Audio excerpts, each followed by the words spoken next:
નમસ્કાર ખેડૂત મિત્રો, હર હર મહાદેવ. આપ સર્વનું સ્વાગત છે આપણા આ નવા શોર્ટ વિડીયોની અંદર, જેમાં આજે આપણે વાત કરવાના છીએ માન થ્રેશર વિશે. માન થ્રેશર એટલે કે કહેવામાં આવે છે કે ખેડૂતની આન બાન અને શાન એવું માન થ્રેશર, જે ખૂબ જ સરસ એવું રિઝલ્ટ આપે છે, ખૂબ જ સરસ એવો દાણો કાઢે છે, જે આગળ હું વિડીયોમાં તમને બતાવીશ. આ જોઈ શકો છો તમે કે કેવો સરસ મજાનો એવો દાણો કાઢે છે થ્રેશર, એકદમ ચોખ્ખો અને સાફ.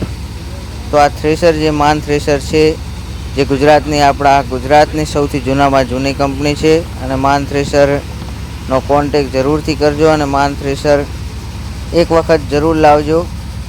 બહુ સરસ થ્રેશર આવે છે, બહુ સરસ રિઝલ્ટ આપે છે અને બહુ સરસ દાણો કાઢે છે. તો આ વ્લોગમાં આટલું જ. હર હર મહાદેવ, જય ભોલે. ફરી મળશું નવા વ્લોગ સાથે.